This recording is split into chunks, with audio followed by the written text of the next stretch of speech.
salve! Sou Ricardo Brasil, você está na Cozinha com S, esse é meu amigo Rodrigo França. Rodrigo França é daquelas pessoas, sabe, que a gente quer ser quando crescer, né? Olha, o cara é bonito, estiloso, inteligente, rico, tudo que a gente quer ser. Ah, rico não. Bonito talvez, mas rico não. Se apresenta aí pra galera, Rodrigo. Eu sou filósofo, cientista social, sou ator, diretor, dramaturgo e produtor. E artista plástico. Não falei? Que ele é tudo que a gente queria ser?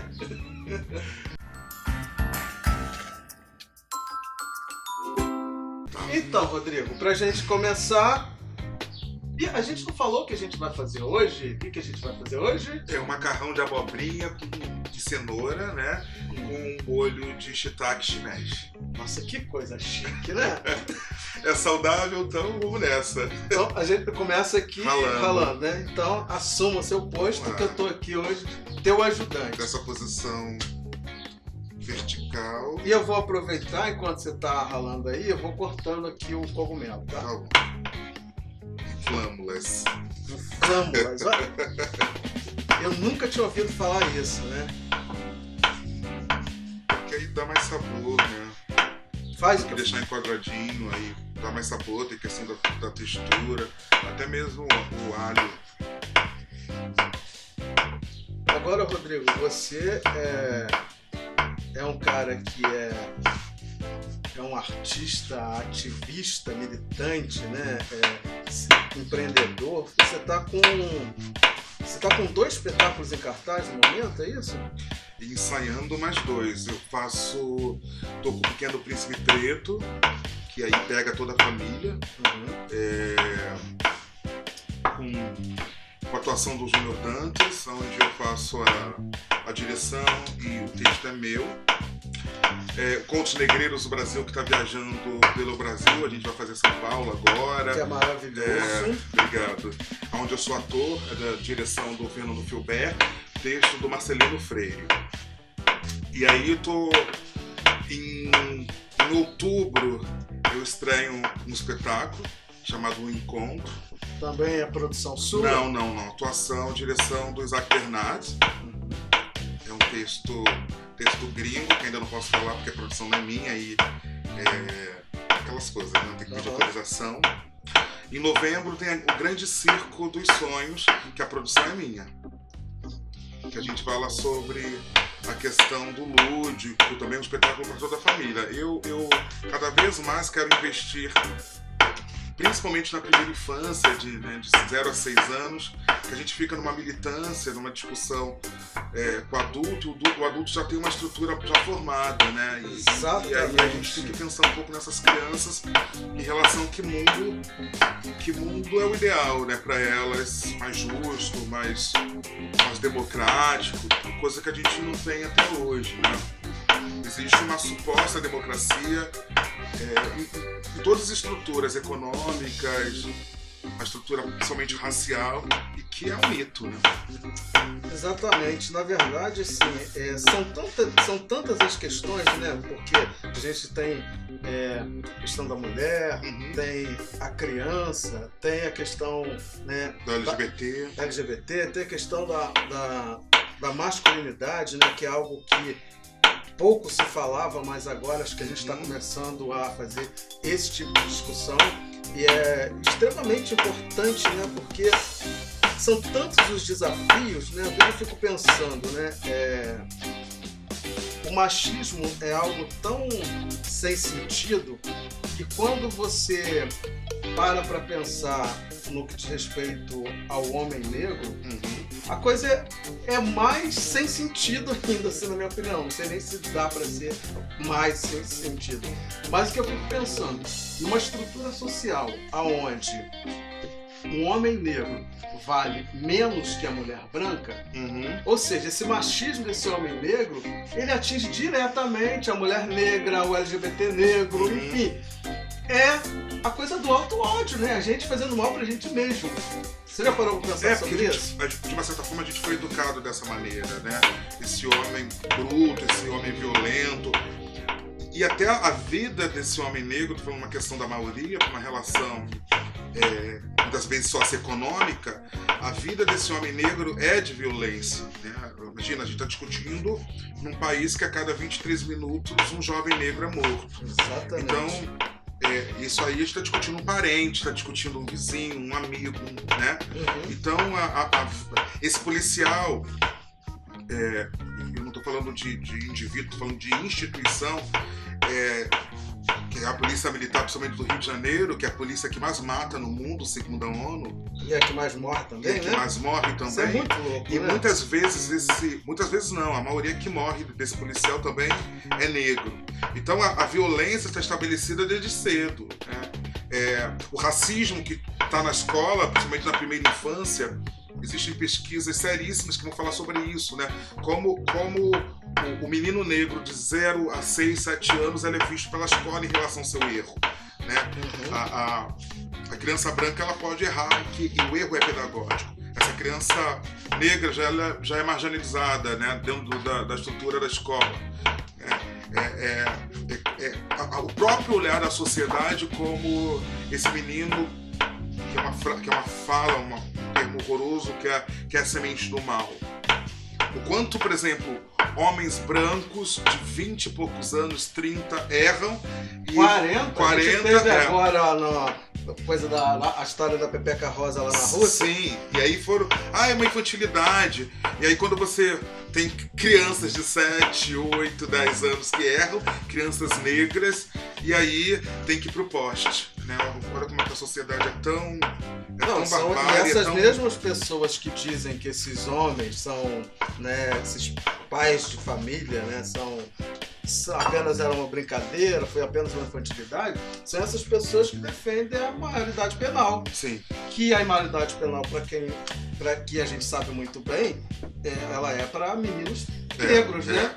A gente continua com genocídio e a gente continua com a eugenia, né? Então a sociedade brasileira acaba determinando e escolhendo quem vale viver, quem tem mais valor em relação à sua própria vida e quem não tem. É esse ponto quando a gente fala sobre a masculinidade negra, né? Sobre o quanto a gente não deve seguir esse valor hegemônico que determina que a nossa vida vale menos e que a gente tem que utilizar sempre da violência, principalmente na relação familiar. O quanto esse homem negro ele pode chorar, ele pode sentir, ele pode rir, ele pode ter afeto em relação aos seus próprios filhos, né? E filhas, até porque essas crianças vão crescer e não podem reproduzir essa lógica da violência, desse alto amor. Acho que isso aí é um dos maiores desafios que a gente tem que enfrentar, né? Principalmente essa nova geração, porque a gente vem de uma realidade onde muitas vezes essa relação do homem negro com o filho, com a família, é uma relação extremamente violenta, de abandono, né? Como é comum filhos negros sem pai, né? E eu acho que a gente está no momento que a gente tem que discutir isso aí para reconstruir essa masculinidade, né? Mas a gente não pode esquecer sobre a relação da estrutura que é o próprio racismo, né? Esse racismo que ele mata e principalmente enlouquece. Essa família tem que estar muito, muito atenta em relação à exemplificação, principalmente esse pai, né? Em relação ao alto amor, ao autocuidado, o respeito com a sua companheira, ou até mesmo com a sua ex-esposa. Não pode esquecer que isso tudo também é um produto, mais um produto do racismo que é institucional, estrutural nesse país. O racismo, ele enlouquece, a gente vai ver os números no manicômio, principalmente no alto índice de alcoolismo, né? Então, a gente precisa que esse homem negro passe por cuidados, por tratamento, né? Desmistificar a relação da ajuda psicanalítica, que ainda é muito grande, a gente tem muito preconceito em relação a isso. A gente precisa estar em grupo para poder discutir e cada vez mais eu fico muito feliz porque você tem setores que vão surgir da academia pensando nessa masculinidade negra. Exatamente. Agora você vai Vou botar fazer o quê? Um óleo? Isso, um azeitinho. Tá, deixa eu sentar aqui um pouquinho. Azeite. Usa qual colher aqui? Você pode, se você quiser. De colher de pau. Colher de pau, qual se quiser essa aí. Vamos botar a manteiga. Você vai querer um alhozinho, né?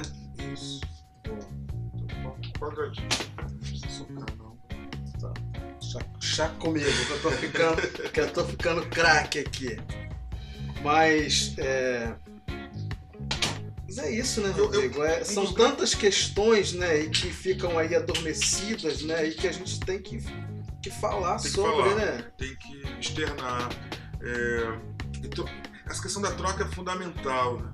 Eu, com todas as questões da vida familiar, porque nenhuma família é perfeita, porque não existe perfeição, eu tive uma sorte de ter tido um pai e uma mãe que me apoiaram em tudo, né? Principalmente na relação da arte, né? Nunca teve essa estrutura machista na minha casa que homem não pode fazer teatro, não pode fazer arte, e pelo contrário. Pois é, né? Ou seja, ter pai já é um privilégio. Né? E aí, dentro dessa estrutura familiar, com todas as questões, eu nunca fui negado à relação do afeto. Por exemplo, algo que... Com licença. Meu pai nunca me chamou de burro. Isso é maravilhoso, né? Isso faz faz muita diferença. O meu pai, ele me chamava mais desde pequeno. Eu gostava de ler, porque ele gostava muito de ler, né? A leitura, somente jornal, meu pai era um homem que lia 3 jornais por semana, assim. Gente, você foi muito privilegiado. Muito privilegiado. Muito mesmo. E meu pai me chamava de intelectual, eu acho que eu acreditei. Por isso que eu vejo o quanto a relação da exemplificação é algo muito importante, né? Porque eu continuo lendo, eu continuo escrevendo, publicando minhas coisas, porque desde criança fui estimulado por esse pai que era leitor, né? E pela minha mãe também, leitora, pela minha avó, que não era letrada, mas buscava o letramento dos seus netos. E uma família muito afetuosa, muito unida. É uma relação de privilégio que hoje tem um desdobramento na minha vida. Se eu tiver que chorar, eu vou chorar. Agora é louco a gente pensar que esse tipo de relação tá bom. É um privilégio. Usar é louco, porque é a exceção da regra. Exatamente. Entra o alho agora, mano? Deixa eu só dourar um pouquinho. Você dourar um pouquinho, aí depois a gente coloca o alho e aí que refoga. Vou fazer primeiro o molho. Tá. Vou fazer primeiro o molho. Porque como a cenoura e a abobrinha estão fininhas demais, eu vou refogar muito rápido. Só um susto. Só dá um sustinho. Ouvir a tua história, a tua experiência, pra gente entender que é possível. É possível, né? É possível. Eu tenho meus irmãos em relação às esposas, às filhas, meu irmão com o filho dele. É uma relação de amor. Não tem uma relação de punir, de bater, porque a gente já viu que não funciona, né? Não leva a lugar nenhum. Exatamente. A gente deve instrumentalizar, não sei nem se é a palavra, mas instrumentalizar esses meninos, essas crianças, a partir do afeto, né? Porque o mundo já é tão cruel.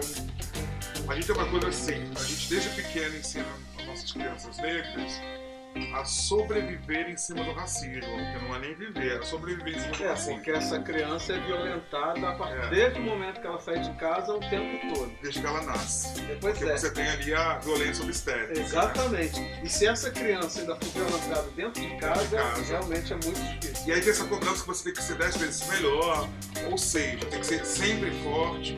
É uma coisa que a gente acredita. Né? E desde sempre isso protege até a página 2. Porque isso também desumaniza.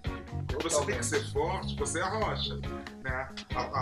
A relação de chorar está muito perto da questão de você ser fraco. Então você não pode ser fraco, você tem que ser forte. E a gente tem que ficar muito atento a essas questões, né? Masculinidade, Essa que a gente tóxica, né, cara? É um negócio muito violento. Tem agora com o Pequeno Príncipe Preto, agora os cogumelos, pô. Vou baixar aqui. Tem uma. Qual é? Quer baixar? Vou baixar um pouquinho.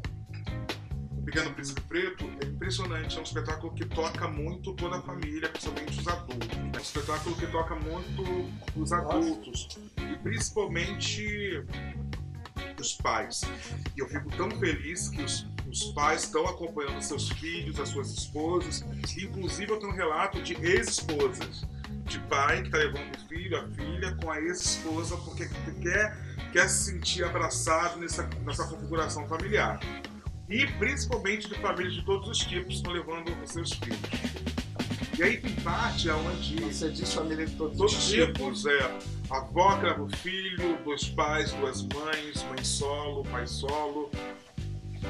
Então tem parte que realmente é muito emocionante, né? Porque os adultos choram. E aí eu sempre, pra mim olhar a plateia é um experimento, um espetáculo à parte. Eu vou todos os dias, eu sou filho de diretor psicopata que vai todos os dias olhar. E aí tem uma cena onde os pais choram e uma criança estava do meu lado. Falou assim, menino, pai, você tá chorando? Aí tava aos prantos. Ele, não, é o ar-condicionado. Sabe? Então, por que não assumir pro seu filho? Sim, eu tô chorando, a história é isso, bonita. porque eu tô emocionado, né?